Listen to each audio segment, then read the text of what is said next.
Morning with Farah. Welcome back और ATV morning में खुशामदीद एक दफ़ा फिर। बहुत खुशी होती है मुझे जब मैं देखती हूँ कि सेकंड जनरेशन थर्ड जनरेशन जो है वो कैरी फॉरवर्ड करती है लेगेसी को, क्योंकि ये एक बड़े कमाल सी बात होती है कि जो एक वर्सा या जो एक फ़न अल्लाह ताला ने दिया है वो आगे औलाद में मुंतकिल हो और वो उस नाम को और उस काम को और ज़्यादा बढ़ाएं। आज के मेरे मेहमान जो हैं वो उनसे मेरा यही मोहब्बत का रिश्ता है शुरू से। इनके वालिद साहब जो हैं पश्तो के बहुत कमाल सिंगर और एक बड़े गायक जो हैं वो तस्वुर किए जाते थे, और मैंने उन्हें शो में बुलाया भी था और वो तशरीफ़ भी लाए थे और उन्होंने अपना खूबसूरत गायकी जो है वो हमारे साथ शेयर की थी। हम में से मेरा ख़्याल है पश्तो जो लोग और पश्तो म्यूज़िक से जो लोग रग़बत रखते हैं, मुमकिन नहीं है कि वो कमाल महसूद को ना जानते हो, तो फिर ये भी नहीं मुमकिन कि वो उनके बेटे को ना जानते हो। लेकिन इन्होंने अपना जैसे एक जगह बनाई है ना सिर्फ पश्तो म्यूज़िक में बल्कि उर्दू भी बड़ा खूबसूरत और उसी तरह मीठा और सुरीला और रसीला गाते हैं, जो इनके वालिद का एक स्टाइल था या तरीका था। सो मेरे साथ आज मौजूद हैं शान खान। अस्सलाम वालेकुम। वालेकुम अस्सलाम। शान कैसे हैं? कैसी हैं? पर आप ठीक ठाक? देखें कितने सालों पहले इसी जगह पर आपके वालिद जो हैं उनसे मुलाकात हो रही थी और आज आपसे हो रही है। बेशक, और बड़ी मतलब एक मुझे मतलब याद आई है उनकी इस सेट से, स्टूडियो से। हाँ, आपसे बड़ी जो है ना एक वो एक खूबसूरत इंटरव्यू एक यादगार जो कि बल्कि मैं खुद कैरी किया है मैंने उस चीज़ को, और मैं देखता था, मेरा फेवरेट शो था वो। और बल्कि वो जो शो आपने किया था वो तकरीबन चारों सूबों को आपने प्रेजेंट, बड़े टॉप ऑफ द लाइन आपने फोक आर्टिस्टों को प्रमोट किया था उस शो के लिए स्पेशल। मुझे बड़ा याद आई, मतलब वो टाइम याद आ गया। और नो डाउट क्योंकि मेरे वाले साहब थे इसलिए नहीं, but he was a legend. या ही बॉस। और क्या मीठा अंदाज था ना उनका, वो एक लगता था एक क्लासिक गज़ल गायक जो हैं वो जैसे पश्तो में सुना रहे हों कलाम। हालांकि उन्होंने उर्दू भी जो गाया वो भी बहुत खूबसूरत है और वो भी बहुत ज़बरदस्त। तो ये फिर वालिद की वजह से ही शौक डेफिनेटली आपको हुआ होगा? जी बिल्कुल, वाले साहब की वजह से एक बॉन्ड चीज़ आई थी मेरे अंदर। बट ये है कि वाले साहब का पर्सनली ये था कि वो कह रहे थे कि आप ज़रा बस ना करें इस साइड पे, अगर ना ही आप फ़िलहाल स्टडी पे मतलब फोकस करें। वो इतना ज़्यादा फोकस नहीं कर रहे थे इस चीज़ पे।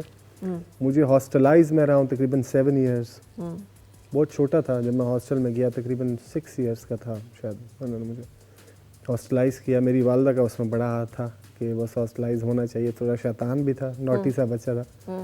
तो वहाँ जब गया बड़ा रोता था मैं और वो, क्योंकि मतलब डेफिनेटली मैं आर्टिस्ट था, फ्रॉम इनसाइड था जेन्युइनली।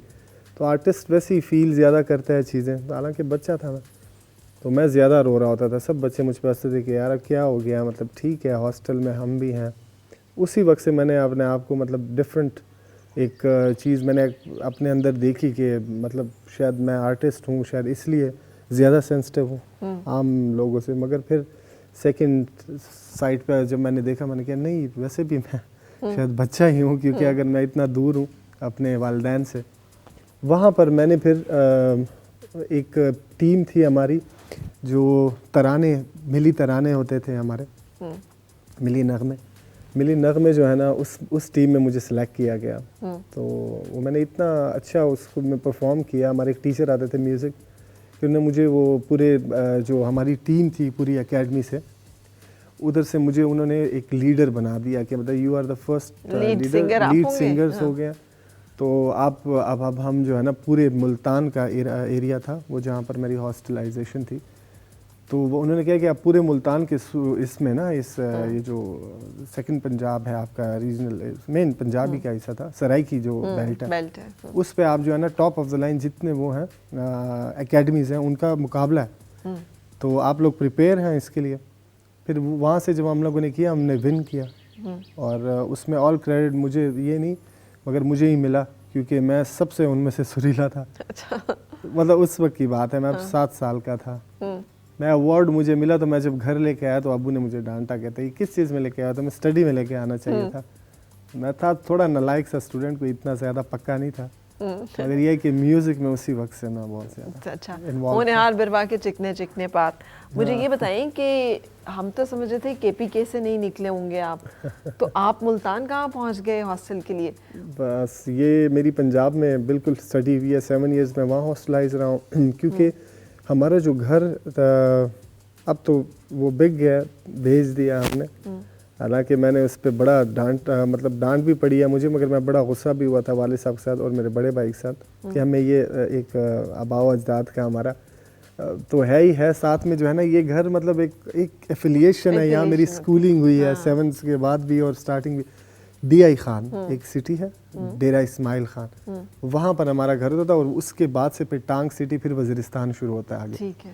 तो वज़ीरिस्तान मतलब हम सीजनल जाते थे, मैं बेसिकली बिलोंग फ्रॉम वज़ीरिस्तान, मगर वो सराइकी वहाँ से डायलेक्ट जो है ना हमारे अंदर आया और फिर उसके बाद मुल्तान मेरे लिए ईजी था क्योंकि सराइकियों के साथ एक बड़े प्यारे भाई हैं हमारे, उनके साथ एक बड़ा अच्छा टाइम गुजरा हमारी फैमिलीज़ का। मोस्टली वज़ीरिस्तान की काफ़ी फैमिलीज़ वहाँ पर बॉर्न एंड रेज हुई हैं वहाँ पर, तो इसलिए एफिलिएशन था। ये रिश्ता जो है एक बन गया। जी।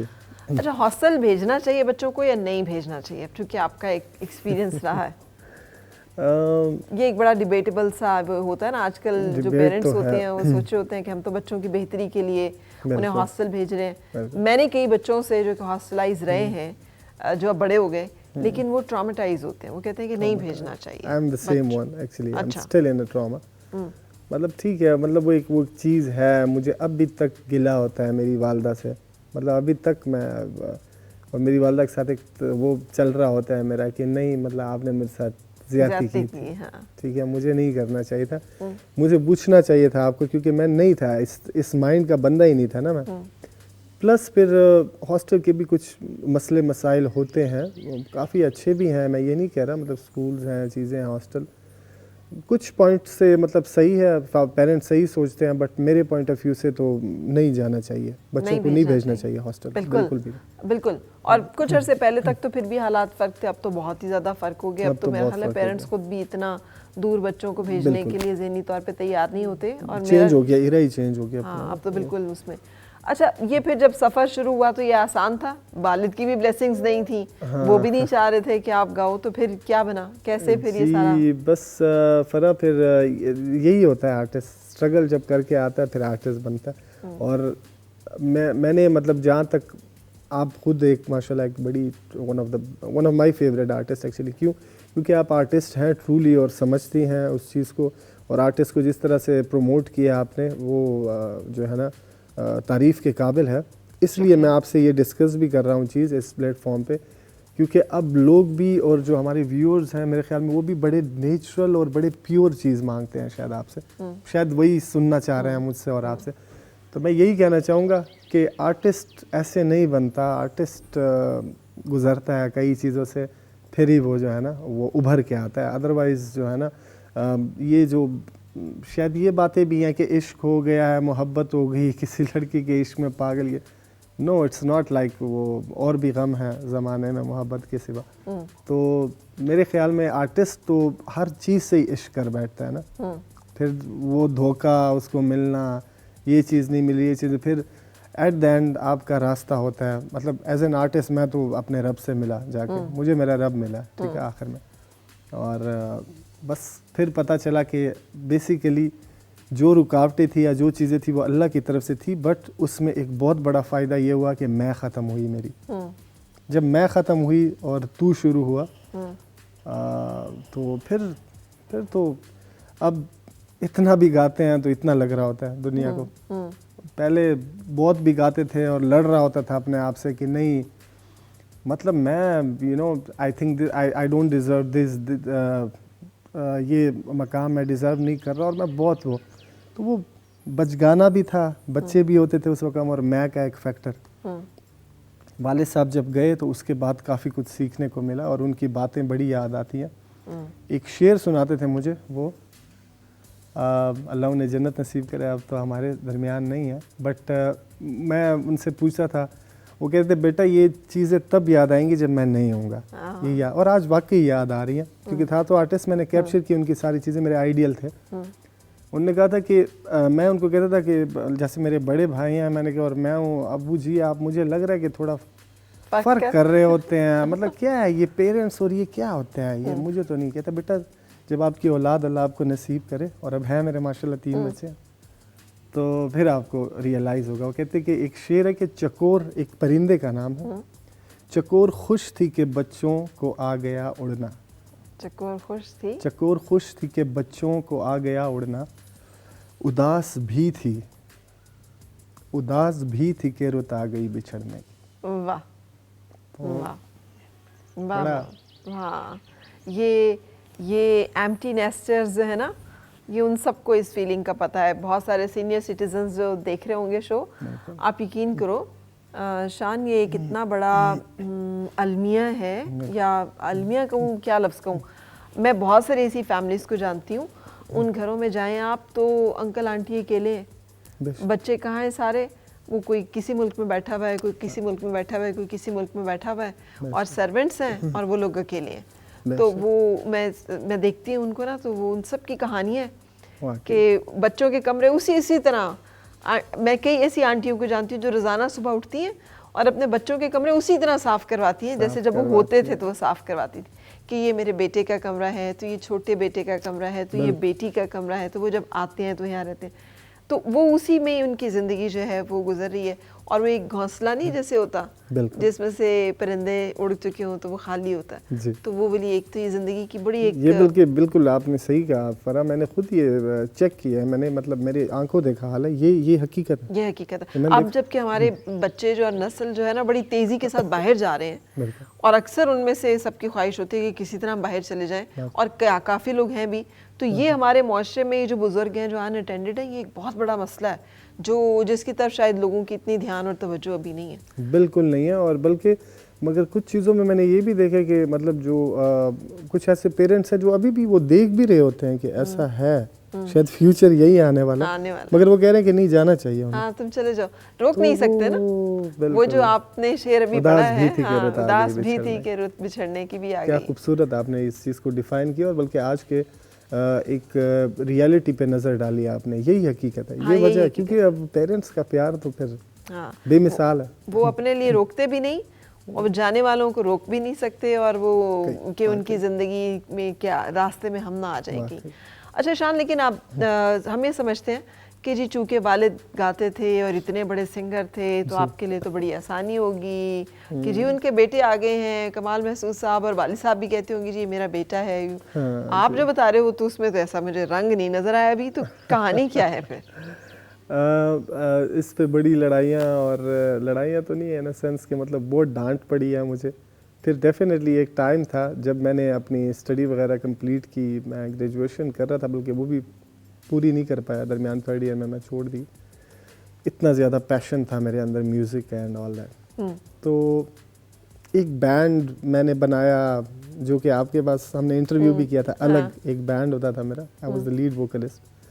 वो एक लड़का था मेरे साथ, Mudassir Wadood, very good friend, rare friend. और ये वालिद साहब की ज़िंदगी की ही बात है जी, उनकी ये अब चेंज कैसे आया कि मैं उनके साथ मैंने छुप छुप के गाने बनाना शुरू किए, और वो उन्होंने बनाए हुए थे कुछ खुद। एक गाना था हमारा, मैं हूँ इस मुश्किल की शिकायत कि दुनिया के रंग हैं सबसे अलग, मैं हूँ सबसे अलग सबसे जुदा। कुछ समझ नहीं आती थी, वो उनके वाले साहब की पोइट्री थी, मुदस्सिर के।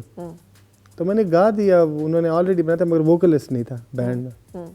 एक वैसी स्टैग पार्टी चल रही थी, खाना पीना, सब लड़के बैठे हुए यंगस्टर्स, तो मैं भी गया। वो पड़ोसी मेरे कह रहे कि इसकी आवाज़ बहुत अच्छी है, ज़रा सुनो। मतलब उस वक्त मैं प्रोफेशनली नहीं था। जब मैंने वो गा के सुनाया उन्हीं की कंपोजिशंस, तो वो ही वाज शॉक्ड कि यार अच्छा ये तो है ही आप बैंड के मेंबर। फिर उस वक्त हमारे पास पैसे ना होना, और अजीब मतलब गाड़ी तो आप सोच भी नहीं सकते थे उस टाइम में, ठीक है, इवन बाइक भी नहीं होती थी हमारे पास। तो वो कोचेस चलती थी, वो उसमें आता था, फिर कहते ये इसमें आ जाओ, फिर इसी के अंदर हम बैठ के ना अगले स्टॉप तक कुछ गाना बना लेंगे, कुछ डिस्कस कर लेंगे। और कोई जगह नहीं होती थी कि हम कहाँ इस तरह से, क्योंकि हमारे पास पैसे नहीं होते थे कॉफ़ी शॉप पे जाने के ना, कि हम वहाँ पर गाना, मतलब ये स्ट्रगल का आलम बता रहा हूँ आप। तो उस वक्त हम लोगों ने गाना बनाया, फिर किस मुश्किल से उस वक्त हमने 40 के 40,000 रुपये उस वक्त, ठीक है, हमने जमा किए और ऑडियो बनाया अपना। अच्छा, yes. ये गाना कौन सा था? ये अलग गाना था। अच्छा, अलग। ये वो दौर था जब अपनी ISP.com होता था एक, जिस पे आतिफ असलम का एरा जब चल रहा था, उस वक्त ये नया गाना आया था आदत, अब तो आदत सी है मुझको। तो ये गाना मतलब अल्हम्दुलिल्लाह हमारे पास ये भी एक क्रेडिट जाता है कि उस वक्त एक आदत था जो कि 5 लाख प्लस डाउनलोड्स हुए थे, ठीक है, नेट का दौर था नया नया, और हमारे 3.5 लाख डाउनलोड्स इस गाने के हो गए थे। बट वो नहीं था हमारे पास इस चीज़ को बढ़ाने के लिए, रिसोर्सेज नहीं थे। और ये बैंड और बस वालिद साहब मुझे डांटते कि ये क्या सबसे अलग, ये क्या चीखें मारो, ये कौन सी मौसीकी है भाई, ठीक है। मुझे मैं उनको कहता, मैंने कहा अबू जी बस आप ये नया दौर है आके आने वाला। अच्छा, तो लेकिन मतलब गाए फिर आपने इवेंचुअली वालिद साहब के ही कॉम्पोजिशंस, और देखिए लग कहाँ लेके आती है आप। जो ज्यादा आपको शोहरत मिली वो इवेंचुअली उन्हीं चीज़ों से मिली जो कि उन्हीं का स्टाइल। ब्रेक पे जाऊंगी, लेकिन ब्रेक से जब मैं आऊंगी तो फिर हम शान से बातें करने से पहले आपने अगर नहीं सुना, वैसे आपने सुना होगा शान का म्यूजिक, तो आपको सुनवाएंगे कुछ। और मिलके गुनगुनाए हैं गुमशुदा जो खुशियाँ सारी वो ढूंढ लाए, आओ फिर से मुस्कुराए मॉर्निंग विद फराह।